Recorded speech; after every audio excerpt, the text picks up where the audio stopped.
Andrea nga po pala ng Samar. Ang kwentong ito ay nangyari dekada 80 pa. Napakatagal na rin sa totoo lang. At ako na lang din po at yung kapatid ko na lalaki yung natitirang buhay sa mga nakaranas sa kwentong ito. Yung nanay ko po kasi at lola na kasama naming naranasan ito ay pumanaw na rin.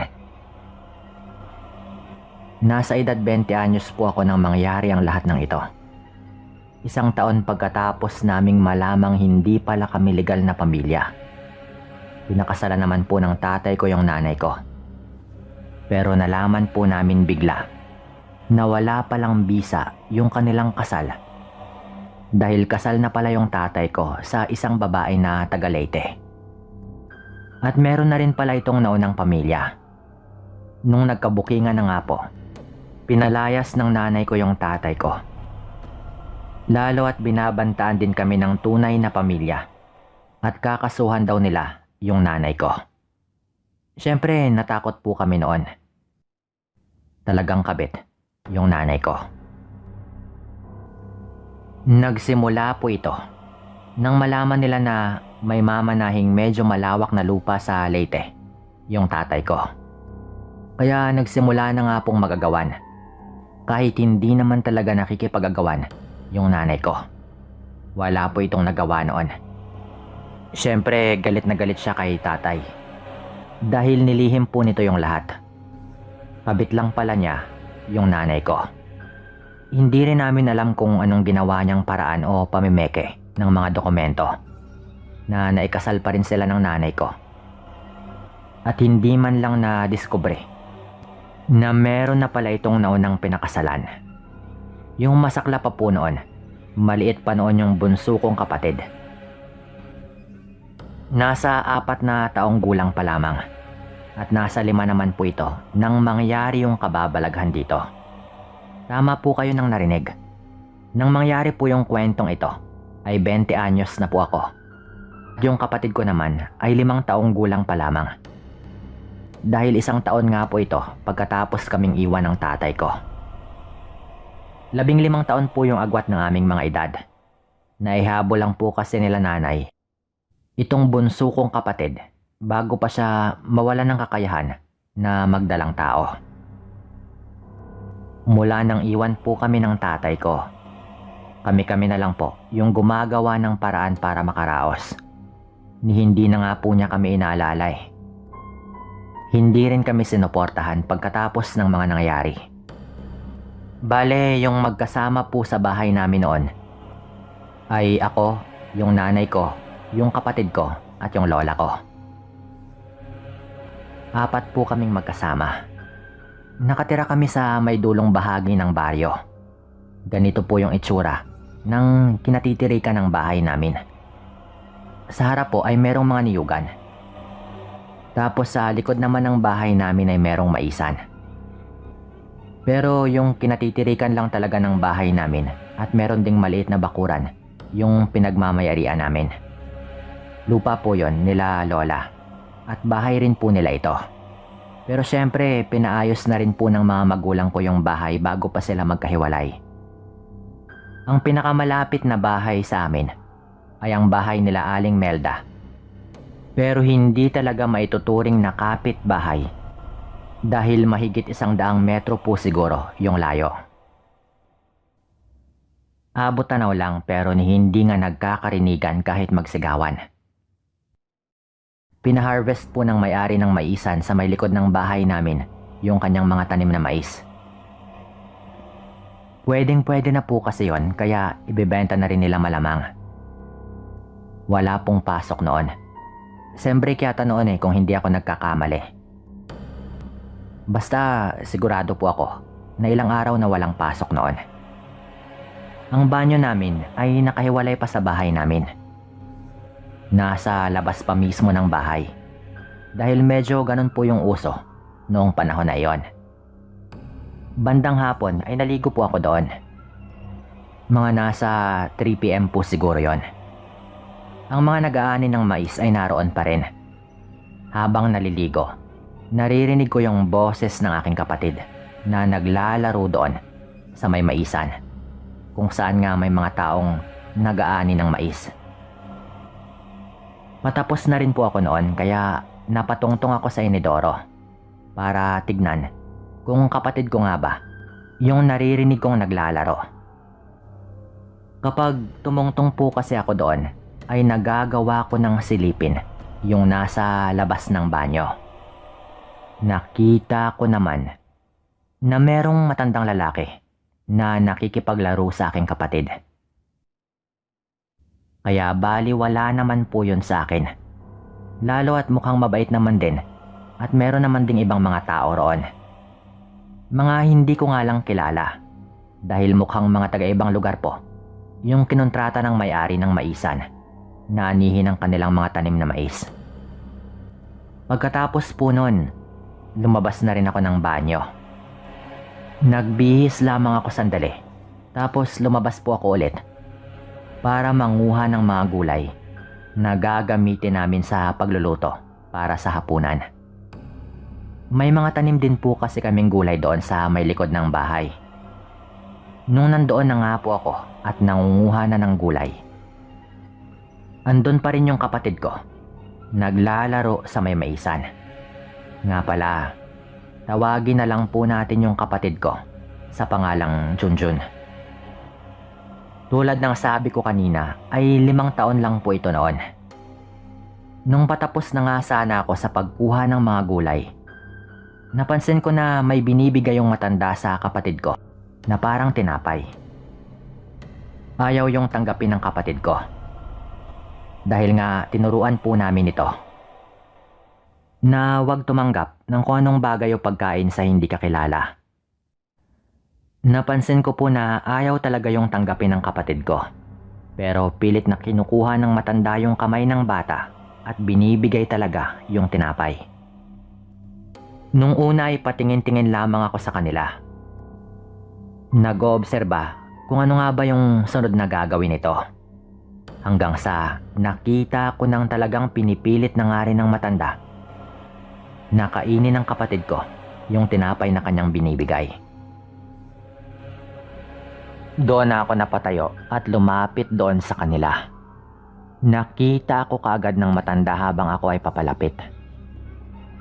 Agad namang yumakap sa akin yung kapatid ko paglapit ko doon.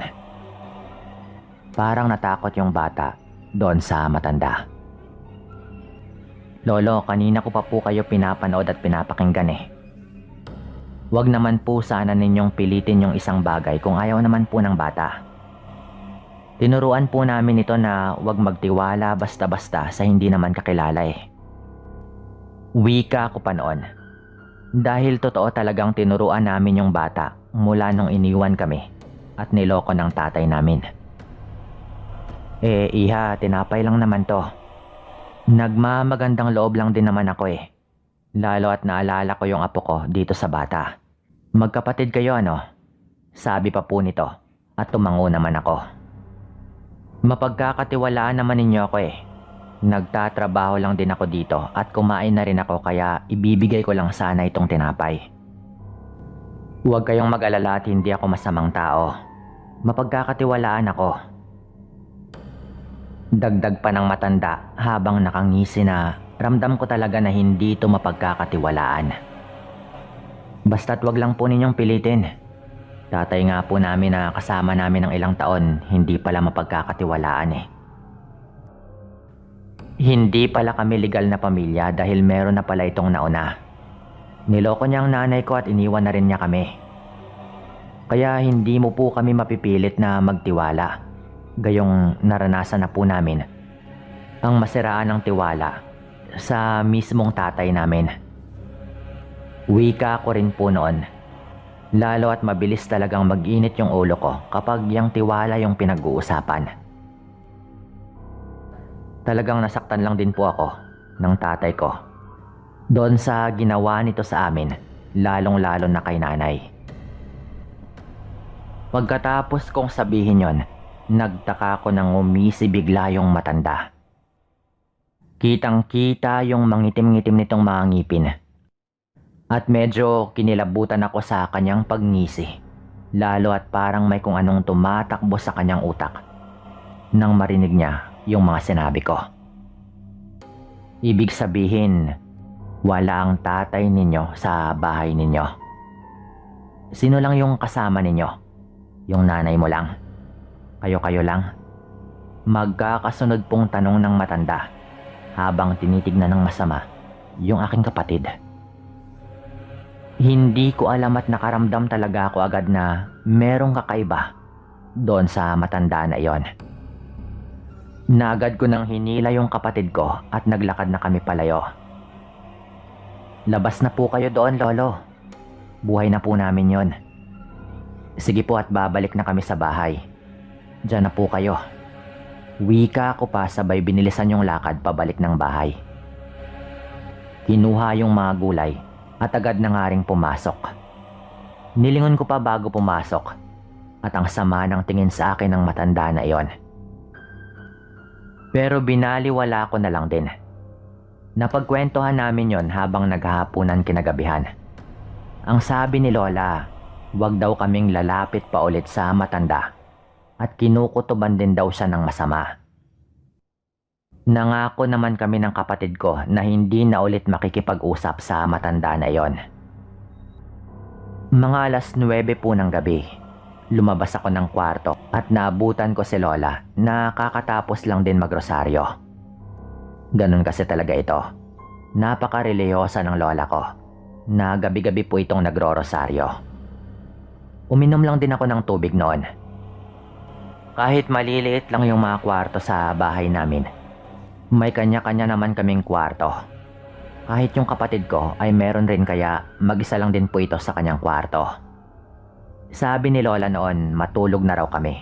Sabay hinipan na niya ang kandila sa altar at mukhang matutulog na rin. Tumango lamang ako sa kanya noon nang may bigla kaming narinig na angil.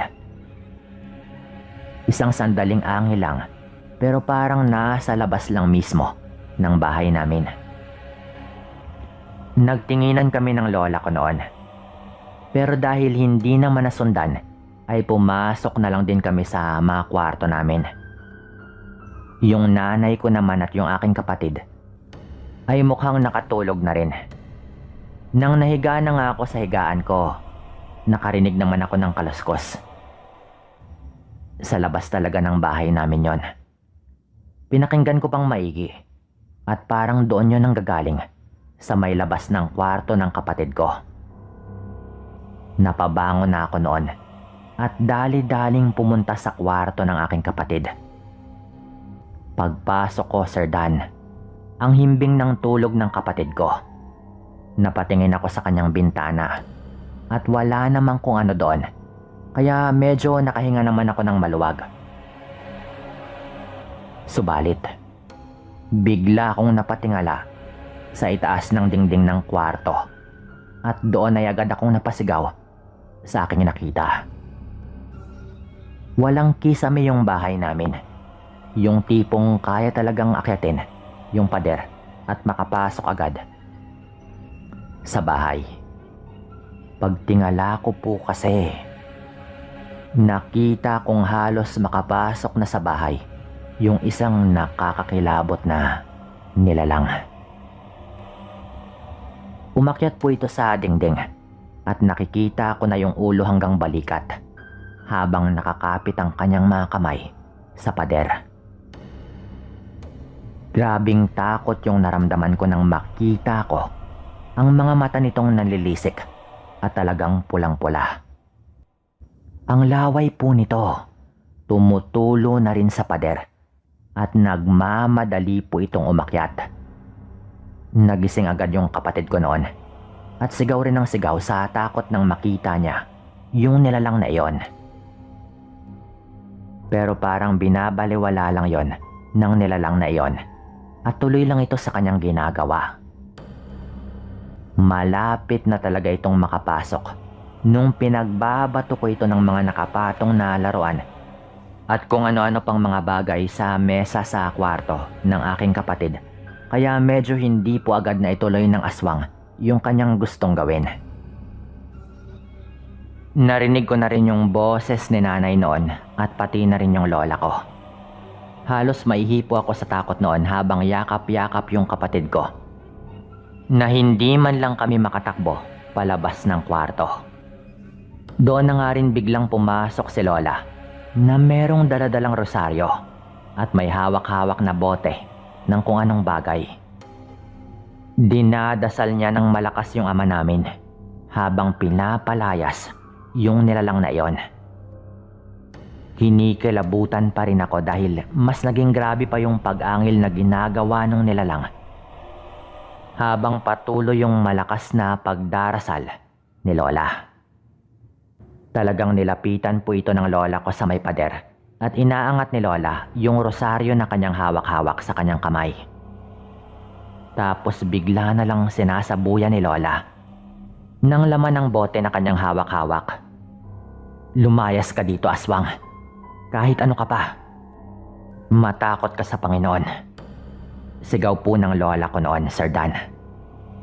Doon ko na nga napagtanto na banal na tubig yung kanyang hawak-hawak, lalo at kilala ko po yung bote.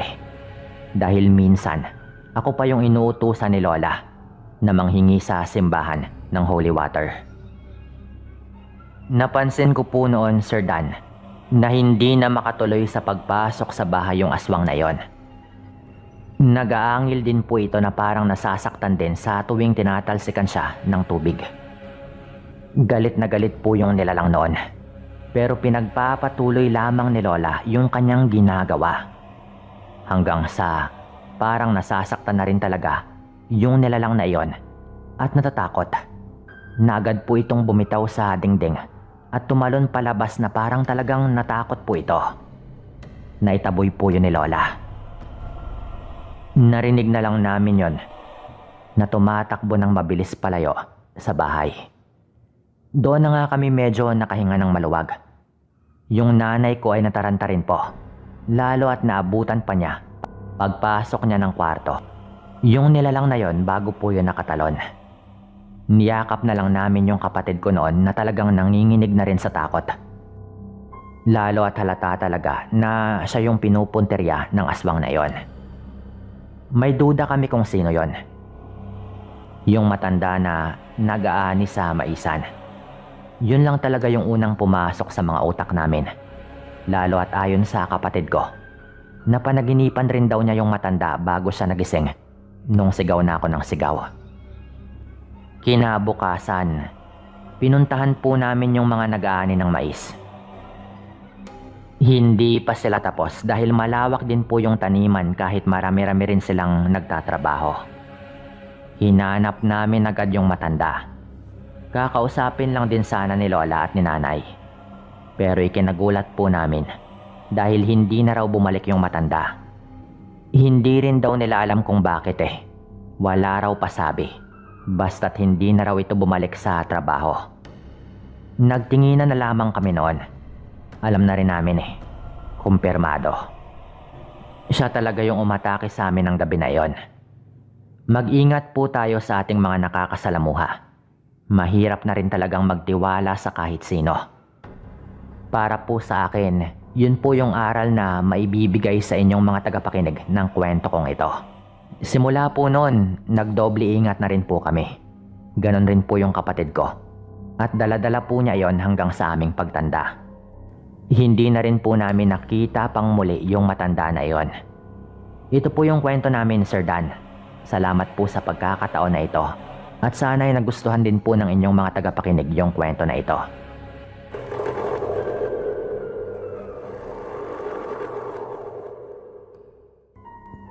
Hello sa inyong lahat. Tawagin niyo ako sa pangalang Ramil ng Leyte. Ang kwentong ibabahagi ko sa inyo ngayon ay mula mismo sa sarili kong karanasan dito lang din sa probinsya namin. Isa po akong mangingisda. Ito rin talaga ang pangunahing ikinabubuhay namin dito sa lugar namin. Ito rin yung trabaho ng mga magulang ko noon at dahil nga sa kahirapan, ay ito lang din yung tinakbuhan ko noong hindi na ako nakapagtapos ng kolehiyo. Nasa mga 19 na taong gulang po ako noon nang mangyari ito. Wala pang asawa, pero may nobya na tawagin nating Elena. Mga 1 taon na rin kami nang mangyari ito. Pero hindi pa rin ako ganun ka-close sa kanyang mga magulang. Sa totoo lang, mas gusto nga ng mga ito na maghiwalay na kami ng kanilang anak. Wala daw mapapala si Elena sa akin dahil isa lang akong hamak na mangingisda. Yung gusto po kasi nila ay yung seaman. Dahil meron nga silang nirereto noon kay Elena. Hindi yung tipong literal na laging nasa laot dahil nga nangingisda.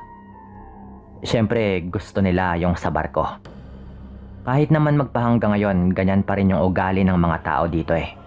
Basta't seaman, kulang na lang ipagsiksikan nila ang kanilang mga anak para mapangasawa ng lalaki. Hindi ko ito nilalahat siyempre, para malinaw tayo. Pero marami lang talagang ganon. Alam ko yan dahil may anak na rin akong seaman ngayon. Nakakasakay lang din sa barko. Pero marami nang gustong asawahin ito. Binabanggit ko yung tungkol dito dahil kasali nga rin yung nobya ko sa kwentong ito. Madalas kaming magkita at magkasama ni Elena. Sinusundo ko ito sa kanila.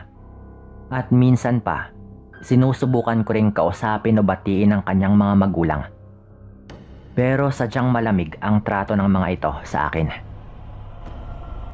Nagdadala rin ako ng pagkain doon. At binibigyan ko rin sila ng isda. Kahit makailang ulit ko na ring nakita na tinatapon lang yon ng tatay ni Elena. Mapapagkain man na bigay ko o kahit yung mga isda. Naniniwala lang ako noon na balang araw mapapansin rin nila ang mga ginagawa ko para mapatunayang malinis ang intensyon ko sa kanilang anak. Pero agad ko pong sasabihin sa inyo na hindi kami umabot sa puntong yon. Isang hapon, sinundo ko po noon si Elena. Kaarawan ko noon eh, kaya medyo nakapag-ipon na rin ako para makapag-date nga kami. Dadalhin ko kako ito sa karnabal dahil meron nga doon sa bayan. Para makapag-enjoy naman kami kahit minsan lang. Nagbihis ako ng maayos noon. Yung pinakamaayos kong forma, nilabas ko na. Hinaram ko din yung motor ng pinsan ko para meron nga kaming masakyan papunta doon. Ipinaalam ko ng maayos at mukhang kahit papaano ay naging maayos naman sa kanyang mga magulang dahil pinayagan nga rin kami. O baka mas tamang sabihin na sa nanay lang nito. Kinausap pa nga ako ng nanay niya noon eh. Mag-iingat daw kami at sana mapasaya ko daw yung kanilang anak. Hindi naman yung tipong parang tinatanggap na nito ako. Pero kung baga kahit papaano ay meron nang nangyayaring mabuti. Pero yung tatay niya ay ganon pa rin. Umalis na nga kami at talagang nag-enjoy naman kami ni Elena noon. Inabot na kami ng gabi pero hindi naman ako kinabahan dahil kasama naman yon sa pinaalam namin. Hinatid ko rin po ito sa kanila sa aming pag-uwi. Papasok pa nga sana ako sa kanilang bahay para lang sana sabihin na hinatid ko na yung kanilang anak at magpasalamat na rin sa kanilang pagpayag. Pero wag na raw sabi ni Elena. Inantay ko lang din na pumasok na ito sa kanilang bahay. Tapos sumakay na nga ako ng motor. Papaandarin ko na sana nung nagulat ako na merong biglang nagsalita sa likuran ko. Napababa ako sa motor sa pagkagulat. Matigas din yung ulo mo ano? Kailan mo ba hihiwalayan itong anak namin? Binabalaan kita. Gawin mo na habang maaga pa. Bago pa ako maubusan ng pasensya. Sabi po nito. Sa boses po nito ay nakilala ko na rin agad. Napalingon ako at tatay nga po yun ni Elena. Magandang gabi po Mang Danilo. Alam niyo po kahit noon pa man, sinasabi ko na malinis yung intensyon ko. Mahal ko po yung anak ninyo. At kung hahayaan nyo lang po ako, ay kaya ko talaga yung patunayan. Sabi ko naman noon. Pero wala rin akong napala sa mga sinabi ko sa kanya. Ang sabi pa nito, hindi mo gugustuhing magalit ako. Huwag mong antayin yon at hindi mo pa ako lubusang kilala. Sabi nito, sabay pinaalis na nga rin ako. Hindi na ako sumagot bilang respeto, pero hindi ko pa naisip noon na tigilan ng kanilang anak. Mahal ko talaga si Elena, sigurado ako doon. Pero marami pang nangyari noon na hindi ko nasunod. Ang mga pinapangarap ko sanang mangyari. Nagkikita pa rin kami ni Elena sa kabila ng mga sinabi sa akin ng kanyang ama. Dahil mahirap rin namang gawin yung kanyang gustong ipagawa sa akin. Hindi ko talaga kayang layuan si Elena noon dahil mahal ko nga ito. Isang gabi, patulog na sana ako nung mapasilip ako sa bintana. Maliwanag sa labas noon dahil pabilog na rin yung buwan at malinaw pa yung langit. Napatingin lang ako bigla sa labas mula doon sa bintana. At nagulat ako nung makitang nakatayo doon ang isang pamilyar na lalaki. Si Mang Danilo. Nakatayo lang siya doon sa may labas ng bakod namin habang nakatingin doon sa bintana. Nakatingin ito sa loob. Kaya medyo kinilabutan ako na sa ganoong oras ng gabi ay naroon pa rin ito. Napaisip ako, kaya tinanong ko siya ng medyo pasigaw. Mang Danilo, bakit po kayo nandito? May kailangan po ba kayo? May nangyari po ba kay Elena? Tanong ko pa, dahil medyo nakakapraning na nandoon ito sa labas kaya kung ano-ano na rin ang tumatakbo sa utak ko. Pero hindi ito sumagot. Nakatayo lamang siya doon. Kaya dali-dali akong lumabas ng bahay namin. Ngunit paglabas ko ay bigla na lang itong nawala. Tinawag ko pa nga siya ng makailang ulit eh. At lumabas rin ako ng bakura namin pero nawala talaga ito. Kaya ang nangyari, bumalik na lang ako sa bahay namin. Bumangon pa nga yung tatay ko noon eh, dahil narinig niya ang mga sigaw ko. Ano yun anak? Tama ba yung narinig ko na tinatawag mo si Danilo? Nasa labas ba siya? Tanong pa ng tatay ko.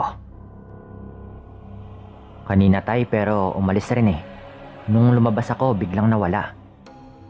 Sagot ko naman. Nabigla yung tatay ko at parang napaisip dahil bakit nga naman siya nandoon sa labas ng bahay namin sa ganong oras. Tapos imbis na kausapin ako ay agad naman itong nawala. Kaya nagtaka kami pareho. Lumabas rin noon yung tatay ko sandali at tinignan-tignan pa niya pero wala rin talaga eh. Yan na nga ba yung sinasabi ko sa'yo anak? Kung alam mo lang, hindi mo kilala yung pamilyang yan. Yung lolo niyan. Ay nako, di bali na nga. Total, patay na rin yon. Matulog ka na.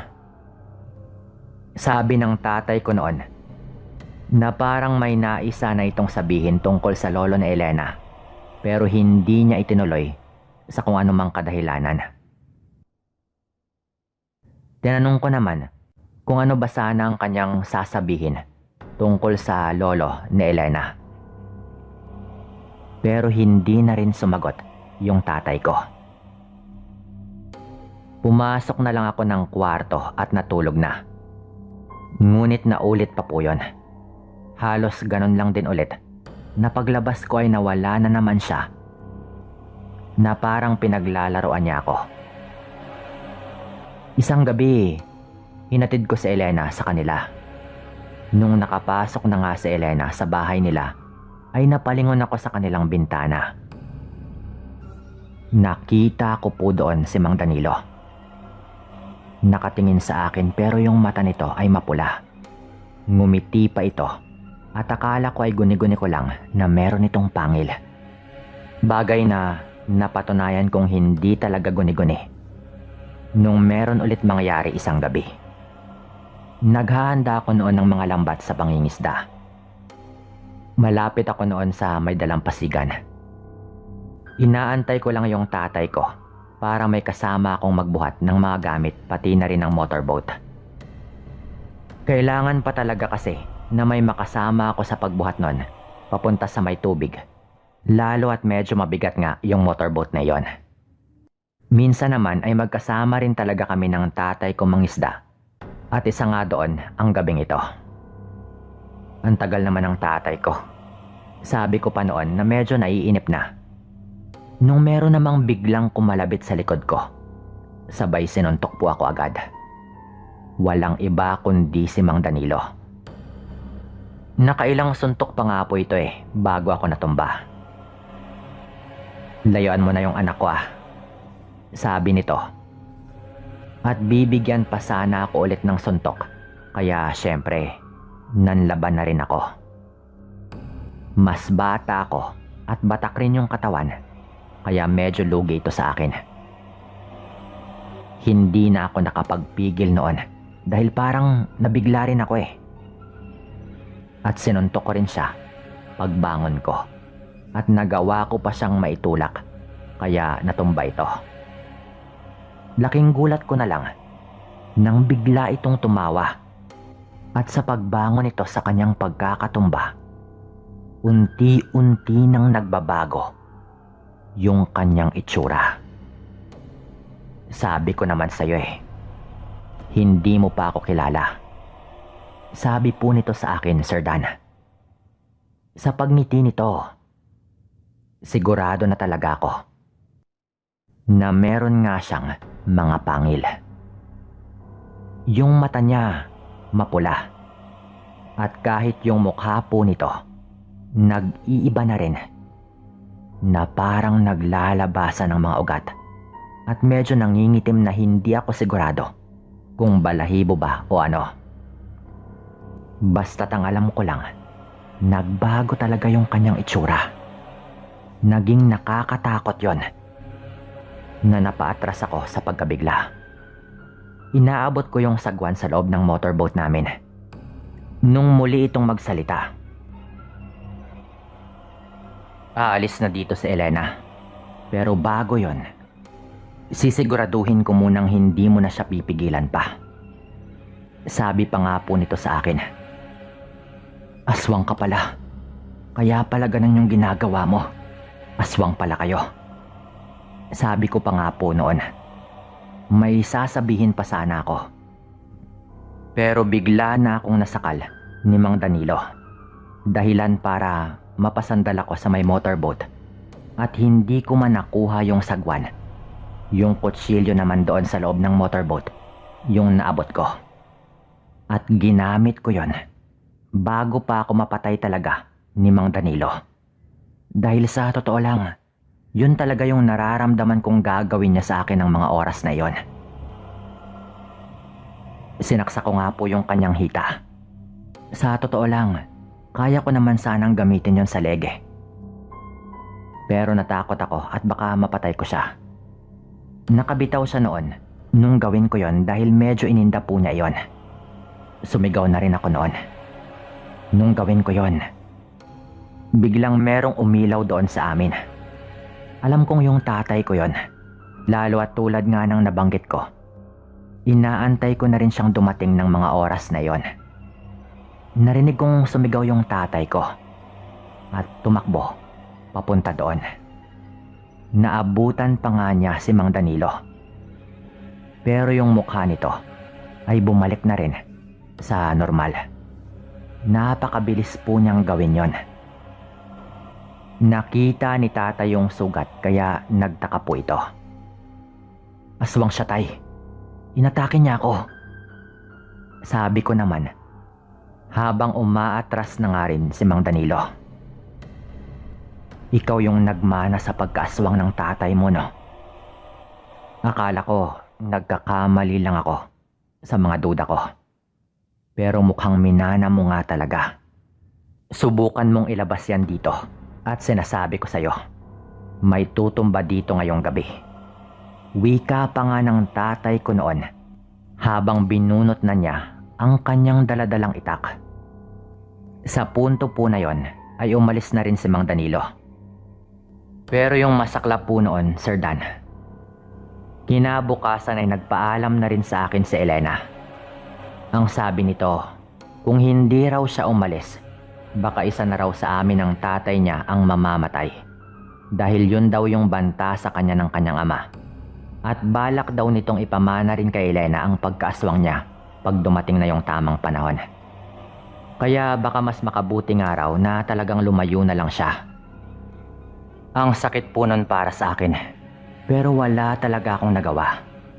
Umalis nga po si Elena hanggang sa lumipas lamang yung mga taon at wala na. Nahulog na lang din ako sa iba.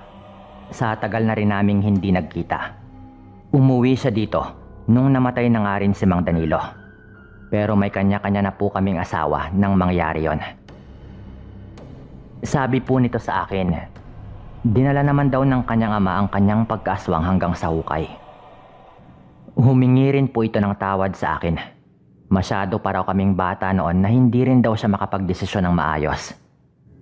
Yun na nga rin yung huling pag-uusap namin ni Elena. At palagay ko, mainam na dito ko na rin po tapusin ang kwentong ito. Maraming salamat po sa pagkakataon at paalam.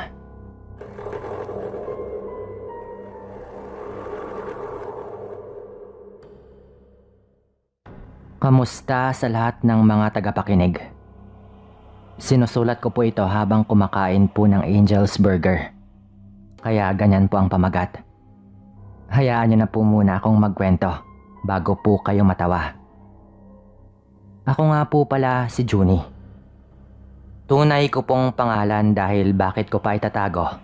Kalat naman po ito noon, sabi ng nanay ko. Nangyari po ito sa Dumaraw, Capiz. Noong ako ay 1 taong gulang pa lamang. Maliit pa po ako noon at halos hindi pa nga raw makapaglakad.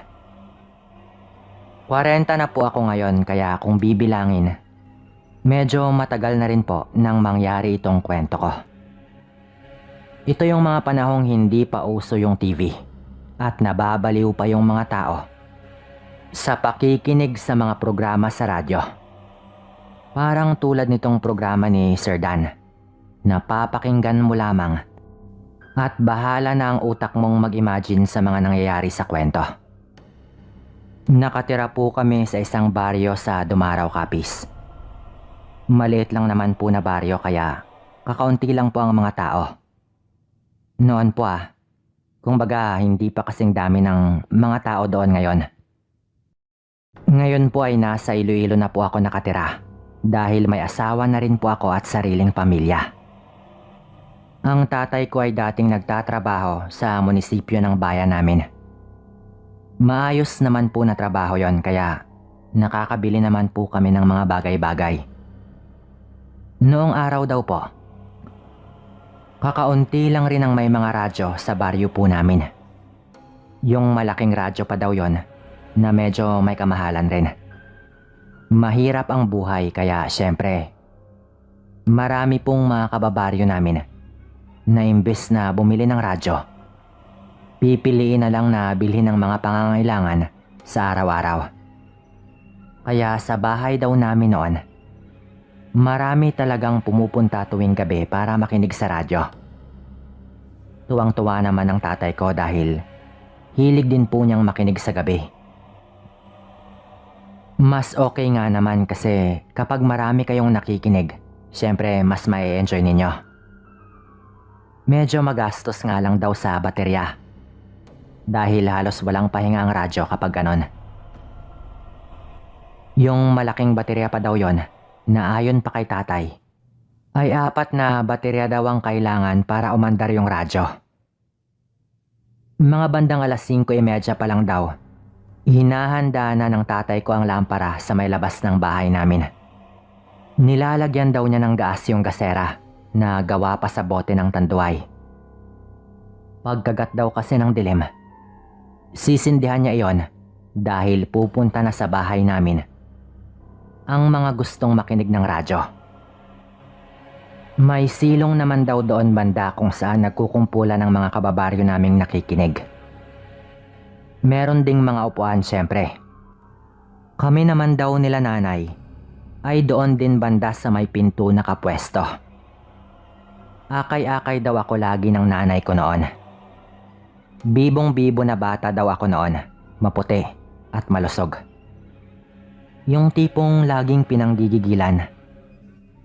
Talagang madalas daw mangyari yon. Halos laging araw talaga. Mas madalas pa sa lambingan niya ng jowa mo. Kahit sino daw yung makasalubong namin noon. Talagang nakakatikim ako ng kurot at kung ano-ano pa. Kaya madalas rin daw akong nauusog noon, ayon pa kay nanay. Hindi ko lang po alam kung anong nangyari sa pagmumukha ko. At yung dating pinanggigigilan, madalas nang kainisan ng asawa ko ngayon. Isang gabi, medyo dumami raw talaga yung mga nakikinig doon sa amin. Dahil yung isa naming kababaryo na meron ding radyo at dinadayo din ng iba, nasiraan daw ng radyo. Kaya ang nangyari, doon na sa bahay namin nagsilipatan ang mga nakikinig doon. Meron pang nagluto ng nilagang saging daw noon para kahit papaano may makain sila doon habang nakikinig. Usong-uso daw po talaga yun noon. Nung natapos na raw ang isang drama, syempre nag-uwian na ang iba. Dahil yun lang ang gusto nilang pakinggan. Tumayo daw ang nanay ko noon at ibinigay niya muna ako sa tita ko, kay Tita Miriam. Medyo nagkagulo pa daw noon dahil nagkandawala yung tsinelas ng ibang mga tao. Siguro nagkapalit-palit, lalo at madilim nga halos dahil gasera lang ang ilaw. Yun ang dahilan kung bakit tumayo si nanay para hanapin sana ang flashlight. Habang tumulong naman ang tatay ko sa paghahanap ng mga nawawalang tsinelas. Hindi pa man daw nahahanap ni nanay ang flashlight. Napatigil daw siya noon at napatakbo. Nung marinig niya na bigla akong umiyak. Malakas na malakas daw yon. Yung tipong parang biglang nasaktan. Pagdating daw ni nanay, agad niya akong kinuha kay tita. Nung pinasa na raw ako ni tita sa kanya, bigla naman daw napansin ng pinsan ko na dumudugo na yung binti ko. Nung agad yung tignan ng nanay ko, laking gulat niya nang may marka ng kagat ang aking binti. Talagang marka daw yun ng bunganga. Sa ibang parte daw ng marka, hindi naman bumaon yung ngipin. Pero sa ibang parte, bumaon daw talaga yon. Na medyo nanggigil daw siguro yung gumawa nun dahil natanggal daw yung balat sa ibang parte. Kung titignan daw yung mga marka, parang lahat daw ng mga ngipin na kumagat doon, pawang matutulis. Maliliit pa daw yung marka, na parang mga marka talaga ng pangil. Malabong sa hayop o sa tao, ang kung sino mang may gawa nun. Yung iba daw na paalis na, napatakbo pabalik nang marinig nila ang nangyari. Nagkumpulan daw ang mga tao doon. Ang sabi ni tita at ng pinsan ko na noon ay magkatabi. Nilalabas ko raw kasi yung paa ko doon sa may kawayan na sandalan ng upuan. Siyempre, may espasyo doon na kasya yung paa ko habang hawak-hawak naman ako ng tita ko. Medyo mataas daw yung upuan dahil may papag pa doon kaya hindi talaga yon maaabot ng aso. Nagtanong raw sila tatay kung wala man lang bang nakakita. Ang sabi raw ng isa naming kababaryo, iisang tao lang naman daw ang nakita niyang tumigil doon banda nung medyo nagkagulo na sa mga tsinelas at nag-uwian na nga ang iba. Walang iba daw kundi si Lolo Mauring. Medyo kinukulit pa daw nito ako habang hindi naman nakatingin sila Tita Miriam. Pero hindi naman daw niya nakitang kinagat ako ni Lolo Mauring. Ang problema doon, bigla na lang ding nawala si Lolo Mauring. Ang sabi ng tatay ko noon, huwag daw muna silang magbintang, pero ayon sa ilang kababaryo, posible daw talaga na si Lolo Mauring yung may gawa. Lalo at matagal na rin kalat sa baryo namin na aswang ang matanda. Isa daw si Lolo Mauring doon sa mga taong lumipat doon sa bahay namin para makinig. Parang yun daw ang unang gabi niyang makinig doon dahil nga nasira yung radyo ng kababaryo namin kung saan sila nakikinig dati. Kumuha daw agad ng bawang ang ilang kababaryo namin, sabay dinikdik nila yon at nilagay nila sa sugat sa aking binti. Nagtawag din daw agad ng albularyo ang tatay ko. Bago raw umalis ang tatay ko noon, binantaan niya ang lahat na wag babanggitin ang kahit sinong pangalan at hayaan ng albularyo na magsalita tungkol doon. Babaeng albularyo po ito na tawagin po natin sa pangalang Lola Minda.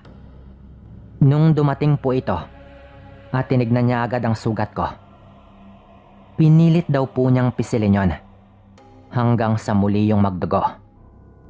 Umiyak raw ako ng umiyak noon, pero ang sabi daw ng matanda ay kailangan daw munang tiisin yun nila tatay dahil kailangan daw yon para malaman namin ang may gawa nun. Yung dugo daw na iyon, hinalo niya sa langis, sabay pinahid niya sa papel at marahang itinapat sa apoy ng kandila. Siyempre may kasamang orasyon yan. Ang sabi daw kasi ni tatay, orasyon daw talaga ang forte ni Lola Minda noon. Kung baga doon siya malakas. Lalo na raw sa mga orasyong hindi pangontra o pang proteksyon, kundi yung tipong pangsugpo. Lalo at parehong marunong daw si Lola Minda noon ng pamamaraan sa panig ng kaliwa at ng kanan. Nung tumigil daw ito, meron daw na buong imahe doon sa langis na may dugo na isang mukha. Nung tignan daw nila tatay, kahit sila raw ay nangilabot dahil makikita daw talaga sa papel ang isang nakakatakot na mukha. Napailing na lang daw noon si Lola Minda nung mapagtanto niya kung sino yon. Si Mauring, kababaryo din natin. Wika raw nito sa mahinang boses. Lalo at kahit nasa loob naman kami ng bahay, may mga tao pa rin doon sa labas na nag-aabang kung anong sasabihin ng albularyo. Nung marinig daw yun ni tatay, talagang nag-init agad ang kanyang tenga at dali-dali siyang kumuha ng itak sa kusina. Pero pinigilan siya ng albularyo. Ang sabi daw nito, kaya daw niyang bigyan itong si Lolo Mauring. Bibigyan daw niya para madala. Itong bibigyan kong sinasabi ay papatikimin lang daw niya para malaman nitong alam na nila tatay na siya ang may kagagawan ng nangyari sa akin. Ang sabi ng albularyo, puntahan daw nila ni tatay na sila lang dalawa. Lahat ng mga tao noon na nag-aabang ay nandoon sa harap ng bahay. Kaya ang ginawa nila tatay, sa likod sila ng bahay dumaan para personal na puntahan ang aswang na si Lolo Mauring. Ayon pa kay tatay, kahit babae daw si Lola Minda, kalmadong kalmado daw ito, na parang wala siyang takot sa pupuntahan nilang aswang. Kahit nga raw yung itak ni tatay, pinaiwan niya pa sa may pinto dahil hindi na raw nila kailangan pa yon. Pagdating daw nila doon sa bahay ni Lolo Mauring, kakatok pa lang daw sana si tatay sa pinto nang bigla daw may nagsalita sa loob. Galit daw yung tono nun at sinabi nitong umalis na sila tatay. Boses daw yon ni Lolo Mauring. Doon na raw agad nagalit si Lola Minda at may kinuha daw itong maliit na itim na libro. Sabay may binabasa daw siya doon. Wala raw marinig na boses ang tatay ko noon dahil pabulong lang ang pagbigkas ng matanda. Halos ilang segundo pa lang daw, narinig na niyang galit na sumisigaw si Lolo Mauring doon sa loob. Nung silipin daw yun ni tatay sa bintana, hawak-hawak daw ni Lolo Mauring ang kanyang tiyan at namimilipit na ito sa sakit. Siyempre, kinilabutan ng tatay ko noon. Pero inutusan siya ni Lola Minda na sa pilitan ng buksan ng pinto. Bagay na ginawa naman daw ng tatay ko. Nung nabuksan na raw yon, naabutan daw nila si Lolo Mauring sa loob ng bahay nito. Namimilipit sa sakit at ayon pa kay tatay, kakilakilabot daw ang anyo ng matanda. Naglalaway daw yon at yung mata ay pulang-pula. May nilabas daw na parang kwintas ang matandang albularyo noon. Naghalo ang takot at pagkamangha ni tatay dahil nanghina daw lalo si Lolo Mauring nang ginawa yun ng matandang albularyo. Na parang wala daw talagang kalaban-laban ng aswang. Yung kwintas daw ni Lola Minda na parang medalyon, ipinatong daw niya sa palad ni Lolo Mauring. At nung ginawa daw niya iyon, kitang-kita daw talaga ni tatay na nasusunog ang balat sa palad ng aswang. Doon na raw ito nagmakaawa at nagsabing hinding-hindi na siya uulit pa sa kanyang ginawa. Pero kinuha pa rin daw ni Lola Minda ang isa pang palad at ginawa ulit yon. Ang sabi daw niya noon, yung marka daw sa palad ng aswang, yung magsisilbing paalala na kapag may ginawa siyang masama, papatay na raw siya ni Lola Minda. Bago daw sila umalis, hingi daw ng tawad si Lolo Mauring kay tatay dahil sa kanyang nagawa. Nanggigil lang daw kasi ito sa bata na walang iba nga kundi ako, kaya hindi raw ito nakapagpigil. Iniwan daw nilang nanghihina ang aswang noon dahil sabi daw ni Lola Minda, walang saysay na patay nila yon. Simula daw noon, hindi na makatingin ng diretsyo kay tatay si Lolo Mauring. Maraming spekulasyon noon ng mga tao pero binalaan daw ni Lola Minda ang tatay ko na manahimik na lang tungkol doon. Mag-isa lang sa buhay si Lolo Mauring at ngayon po ay patay na ito. Habang si Lola Minda naman po ay buhay pa rin pero mahinang-mahina na rin po ang katawan. At hindi na rin po ito nang gagamot dahil nakahiga na lang din lagi ito sa kanyang higaan. Hanggang dito na lang po ang kwento kong ito at sana po ay nagustuhan nyo. Maraming salamat po.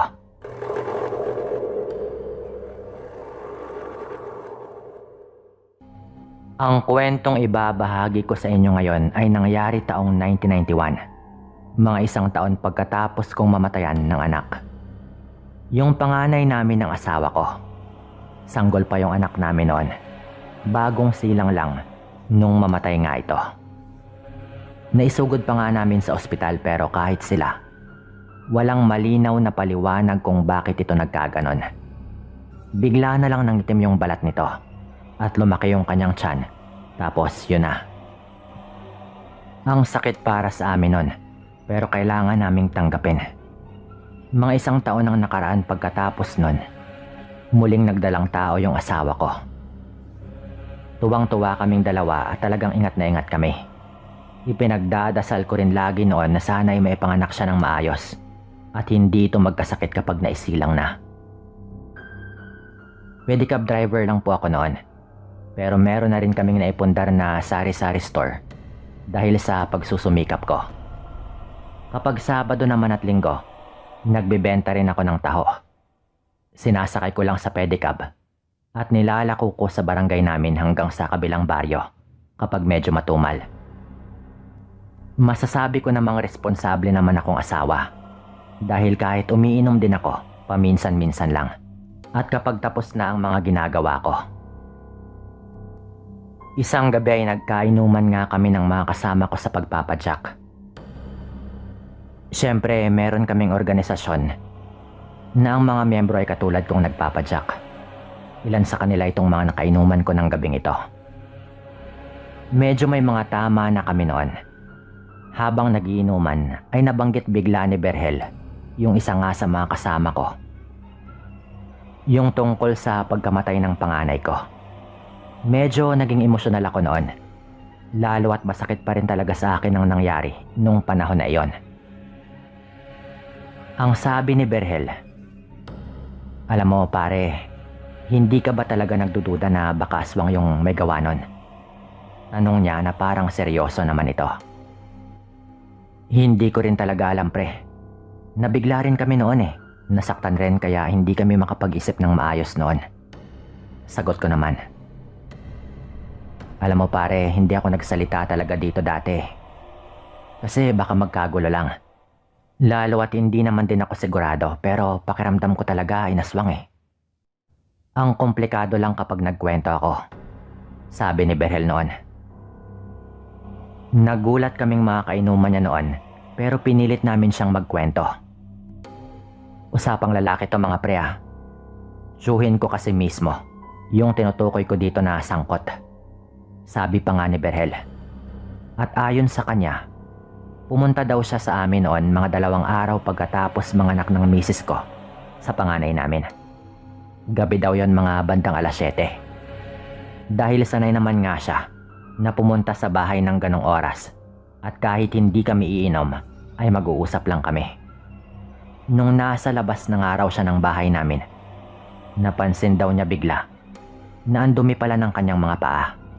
Kaya naisip niyang pumunta muna sa may likod ng bahay namin kung saan nga merong balon. Para sana hugasan ng kanyang mga paa sandali bago niya ako tawagin. Pero pagpunta daw niya doon sa likod, hindi naman niya sinasadya na maitutok ang flashlight sa may taas ng puno ng mangga doon nga sa tabi ng bahay namin. At ikinagulat daw niya nung meron siyang makitang tao doon sa itaas ng puno.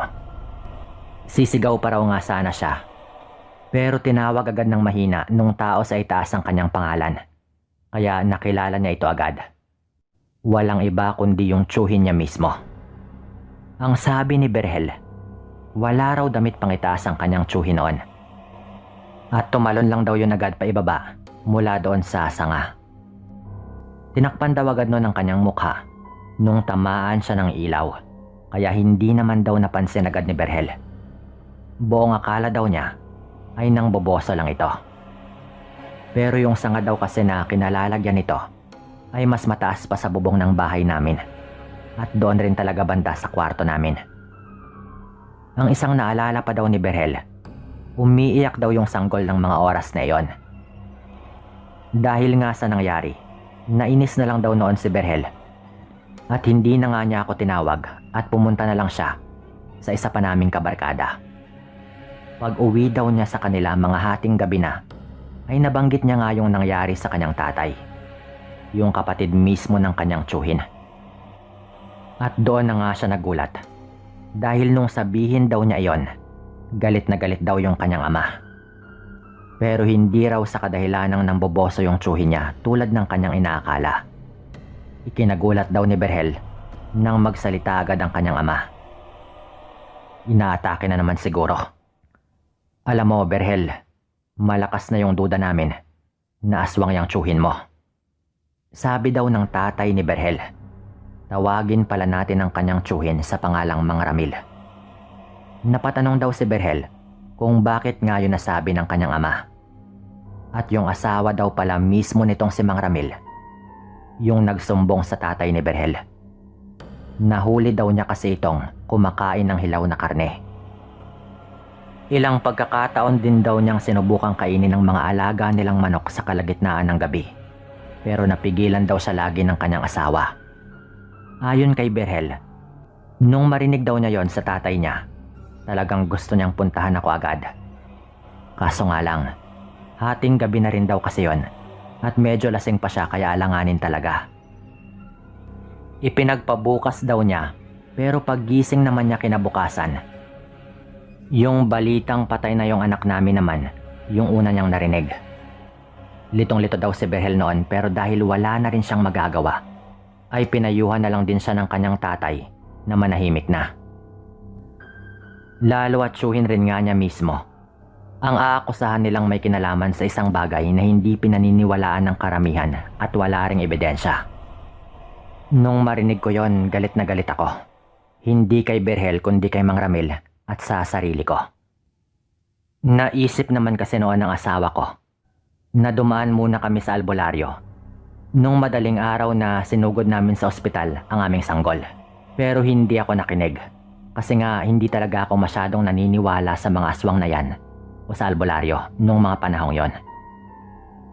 Pre, yung usapan na, wala kayong pagsasabihan sa sinabi ko. At mas lalong wag kang magpadalos-dalos sa mga nalaman mo. Sabi noon ni Berhel sa akin. Sinabihan din niya ako na ingatan na lang ang pinagbubuntis ng asawa ko. At wag nang sugurin yung kanyang tsuhin na si Mang Ramil. Lalo at baka magkagulo pa. Umuo lang ako noon pero sa loob-loob ko, nagagalit pa rin ako. Lumipas nga yung ilan pang buwan at naisilang na yung pangalawa naming anak. Hindi ako umaalis ng bahay noon kapag walang kasamang iba yung aking mag-ina. Hanggang isang gabing hindi ko inaasahan. At may nangyari na naman na may kinalaman doon. Bilog na bilog yung buwan ng gabing ito. Lumabas ako ng bahay para kunin yung nakasampay na kumot na nakalimutan ngang kunin ng asawa ko. Sa may likod yon banda ng bahay namin. Paglabas ko nga ng pinto at naglakad ako papunta sa may sampayan, may napansin agad akong nakatayo doon sa may harap ng bahay. Doon kasi sa akin natatayuan ko ng mga oras na yon. Kitang kita din halos ang nasa harap. Medyo nagduda ako agad, lalo at ano namang ginagawa nun doon. Kahit kalapit nga na bahay, wala kami. Malalayo yung agwat ng mga bahay noon sa lugar namin Ang ginawa ko, hindi ko na tinuloy na kunin yung kumot. At kumuha ako ng flashlight sa loob ng bahay at buntot ng pagi. Nakakabili ko lang din dahil nga sa ikwinento ni Berhel. Tapos dali-dali akong lumabas sa pinto sa harap at inilawan ko yon. Hindi na siya nakaalis agad dahil sa ginawa ko. At kitang-kita ng dalawang mata ko na si Mang Ramil yung nasa labas. Ano po sanang atin? Tanong ko sa kanya habang tinatago sa likod ko yung buntot ng pagi. Mabilis nga akong lumapit. Wala, napadaan lang. Sabi ni Mang Ramil. Napadaan? Mukhang kanina ka pa dyan At sa may dulo na itong amin, Mang Ramil. Paanong napadaan wala ka namang pupuntahan dito banda? Baka naman iba naman yung pinunta mo dito. Gaya nung nakaraang taon, nung kakapanganak lang din nang namatay kong panganay. Sabi ko noon, dahil hindi na nga ako nakapagpigil sa sarili ko. Nakita ko yung mga tingin ni Mang Ramil nung sabihin ko yon. Talagang nagbago. Ano? Akala mo ba hindi ko alam? Totoo ba? Aswang ka? Sabi ko noon na talagang nadala nga ako sa galit ko. Lumapit ako kay Mang Ramil at tinutukan ko yung mukha niya ng flashlight.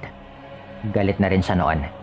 At yung mga ugat sa kanyang mukha parang unti-unting nagiging halata. Hindi ito nagsasalita noon.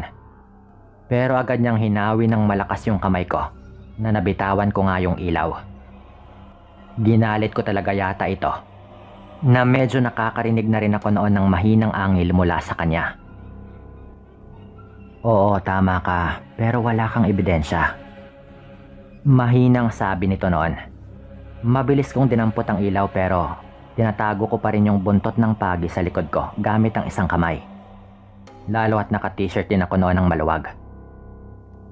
Pagdampot ko at inilawan ko nga siya ulit. Doon ko na nga nakita na bahagya nang nagbago ang kanyang itsura. At naging nakakatakot yon na nanlilisik yung mata at hindi ako pwedeng magkamali sa mga pangil. Akmang lalapit na ito sa akin na parang aatake. Hindi na ako nagpigil noon at hinataw ko siya ng makailang ulit ng buntot ng pagi. Sa katawan lang. Pero nagulat ako. Nung mga 3 hataw ko pa lang, ay agad na nga itong napaupo sa lupa na parang nanghina. Bakit meron ka niyan? Sabi pa nga nito. Pero hinataw ko pa siya ng makailang ulit. Yung mukha niya noon, talagang ibang-iba na. Parang sa ginawa ko ay hindi na rin ito nakapagpigil at nailabas niya ang pagkaaswang niya. Aaminin kong nanginginig ako noon dahil sa nasaksihan ko. Magsisinungaling ako kung sabihin kong hindi ako natakot. Pero nang ibabaw yung galit sa akin. Totoo ba? Ikaw ba yung dumali sa sanggol namin noon? Tanong ko sa kanya. At nagulat ako nung umamin ito sa akin. Doon ko siya hinataw ng makailang ulit na talagang hinang-hina na ito. Pero hindi ko siya kayang tuluyan. Nagmamakaawa siyang tama na at aalis na lang daw siya. Totoo daw pala na nanghihina sila sa buntot ng pagi, na parang unang pagkakataon pa lang niyang makatikim nun. Hinang-hina siyang bumangon noon at pinaalis ko nga siya. Hindi ko talaga kaya. Pero ang ikinagulat ko, mga 3 araw yung nakaraan, nabalitaan kong hinang-hina na daw si Mang Ramil at parang matutuluyan na. Pinuntahan ako ni Berhel noon dahil pinapatawag daw ako ni Mang Ramil. Laking gulat ko nung pagpunta ko doon at napakalaki ng ipinayat ni Mang Ramil. 3 araw lang at halos payat na ito. Kinausap niya ako. Ganon daw pag nadali sila ng kahinaan nila. Isang hataw lang araw at tamaan sila, manghihina talaga ang kanilang katawan. Hindi na raw nakakapagtakang mangyari sa kanya yon sa ilang pagkakataon kong paghataw sa kanya ng buntot ng pagi. Ang sabi pa niya, bumibigay na rin daw talaga ang kanyang katawan bago pa yon. Naghahanap daw siya lagi ng hilaw na karne at dahil hindi niya napagbibigyan ng kanyang sarili madalas, bumibigay daw yung kanyang katawan. Hindi raw talaga siya hiyang sa pagkaaswang sa kanyang katawan. Hingi siya ng hingi ng tawad. Hindi raw niya sinasadya ang kanyang nagawa. Nagpasalamat pa ito sa akin noon na mukhang ako na nga raw yung naging daan sa paglaya niya sa pagkaaswang. Iyak siya ng iyak. At sa puntong yon, sinabi kong napatawad ko na nga siya at umuwi na ako. Nung gabi na, nalaman kong pumanaw na nga ito. Hindi ko alam ang mararamdaman ko noon.